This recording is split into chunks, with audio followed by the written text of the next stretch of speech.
आते हैं हमारे पहले मेडिकल इमरजेंसी में, दैट इज़ फेंटिंग, और दूसरे में साथ ही साथ डिस्कस करते हैं हीट स्ट्रोक, क्योंकि दोनों में सिम्टम लगभग सिमिलर होते हैं लेकिन उनमें कुछ डिफरेंसेस भी हैं। पहले बात कर लेते हैं फेंटिंग की। फेंट मतलब इंसान बेहोश हो गया, अनकॉन्शियस हो गया। जैसा कि आपने बचपन में देखा होगा स्कूल की असेंबली में बच्चा खड़ा है और खड़े खड़े अचानक वो गिर जाता है, फिर उसको उठा के ले जाते हैं, कुछ देर बाद उसका होश अपने आप वापस आ जाता है। तो ये मेडिकल कंडीशन कब हो सकती है, इंसान फेंट कब हो सकता है, इसको पहले थोड़ा हल्का फुल्का समझ लें, फिर करना क्या उसको समझ लें। एक बात याद रखिए, जब भी कोई इंसान सीधा ऐसे खड़ा रहेगा जैसे कि मैं खड़ा हूँ, तो और ऐसे अगर लंबे समय तक खड़ा रहेगा, लेट्स से फॉर 20 मिनट्स और मोर, तो हमारा सबका ब्लड नीचे की तरफ पूल होने लगता है and the flow of blood brain में कम होने लगता है। जब फ्लो ऑफ ब्लड ब्रेन में थोड़ा कम हो जाएगा, ब्लड फ्लो नीचे ज़्यादा हो जाएगा, आपका ब्लड प्रेशर भी डिप करेगा और ऐसे में फेंट होना स्वाभाविक है। हर तीसरा इंसान अपने लाइफ टाइम में इस सिचुएशन में कभी न कभी आता ही है, तो ये बहुत ही कॉमन है।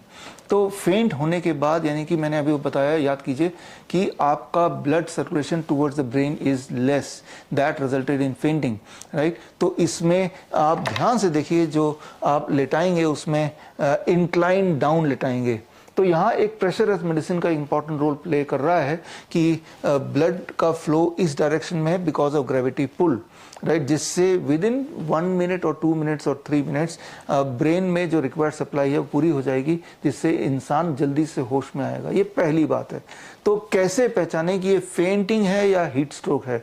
जब फेंट होते हैं तो उनमें बॉडी का टेम्परेचर ठंडा रहेगा, बॉडी का कलर पेल या येलोइश रहेगा, उसमें पसीना रहेगा, उसका पल्स रेट नीचे की तरफ रहेगा, 50 से नीचे भी रह सकता है, राइट, और ब्लड प्रेशर भी 120/80 से नीचे रह सकता है।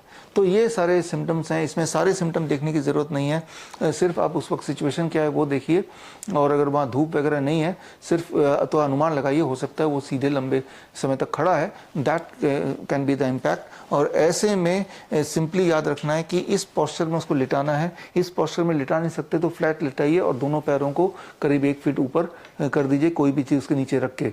तो ये दूसरा ऑप्शन हो सकता है। और दूसरी चीज़, गर्म कपड़े से उसको ढक दीजिए। गर्म कपड़े से ढकना है जब टेम्परेचर डाउन हो रहा हो। इसका ठीक उल्टा हीट स्ट्रोक। हीट स्ट्रोक नाम से ही क्लियर है, ये भी फेंट होने की एक परिस्थिति है, लेकिन इसका कारण है गर्मी। गर्मी के मौसम में जब बाहर धूप हो और इंसान डिहाइड्रेटेड हो, उसने बहुत सारा पानी पिया ना हो, और साथ में अगर लूज मोशन भी उसको ऑलरेडी लगे हुए हों, तो ऐसे में भी सिमिलर कंडीशन हो सकती है जब इंसान फेंट हो सकता है। लेकिन इस बार जब फेंट होगा तो उसे हीट स्ट्रोक बोलेंगे। अब हीट स्ट्रोक की कंडीशन में क्या करना है उसे आपको समझना पड़ेगा। हीट स्ट्रोक को समझने के लिए जो फेंट के जो सिम्टम्स, इसके ठीक उल्टे कुछ सिम्टम्स हैं। इसमें बॉडी, चेहरा देखेंगे, बॉडी देखेंगे तो रेडिशनेस ज़्यादा दिखेगा, और बॉडी का टेम्परेचर छुएंगे तो आपके स्किन से टेम्परेचर, उसका स्किन ज़्यादा होगा, ऐसा महसूस होगा। और पसीने बिल्कुल नहीं होंगे, पल्स रेट ऊपर होगा, 80, 100 कुछ भी हो सकता है, ब्लड प्रेशर 150/90 से ऊपर लगभग होगा। तो इस तरह से आप समझ लेंगे it is a heat stroke. Heat stroke में ठीक इसका उल्टा, सिर को ऊपर की तरफ और पैरों को नीचे की तरफ। आपने देखा दोनों में इंक्लाइन ऑपोजिट है। जब फेंट होते हैं तो वार्म, उसको गर्मी देनी है तो आपने कुछ उड़ा दिया ताकि उसे गर्मी मिले, और जब हीट स्ट्रोक है तो सिर्फ उसके बॉडी को ठंडा करना है।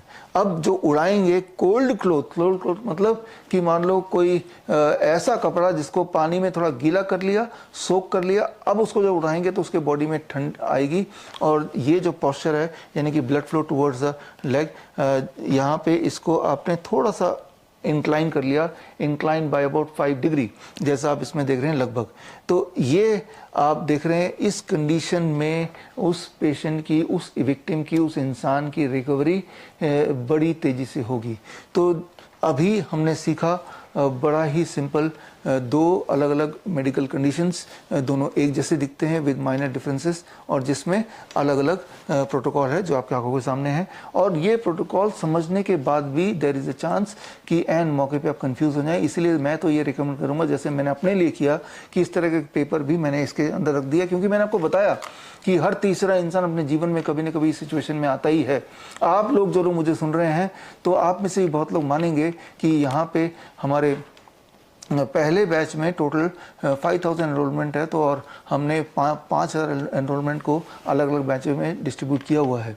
तो आप मानेंगे कि आप में से यानी कि करीब 1/3 लोग कि हाँ हम फेंट हुए हैं कभी ना कभी, करीब 1500 लोग ये मानेंगे। और उस वक्त आपके कंट्रोल में कुछ नहीं है, आपके आसपास के कंट्रोल में है कि वो क्या कर रहे हैं। तो ये एक ऐसी एजुकेशन है जो ना केवल आपको अपने तक सीमित रखनी है, ये एजुकेशन आपको आगे भी देना है, आगे भी फ्रीली इसको डिस्ट्रीब्यूट करना है, ताकि ये सिचुएशन भगवान न करे आपके साथ आ जाए तो जो आपके आसपास के लोग हैं हों वो मेडिकली लिटरेट हों, वो सही फैसला ले सकें। याद रखिए, जब आज से पहले ये सिचुएशन आई किसी को तो वो क्या करते हैं, वो लिटाते हैं, वो हवा करने लगते हैं, वो पानी पिलाने की कोशिश करते हैं। पानी आप तब पिलाइए जब वो होश में आ जाए, जब होश में नहीं है तो कुछ मुंह के अंदर मत डालिए। होश में लाने के लिए जो मैंने आपको बताया प्रोटोकॉल इतना काफ़ी है उसको होश में लाने के लिए। तो खैर हमने 2 मेडिकल इंटरवेंशन देख लिए।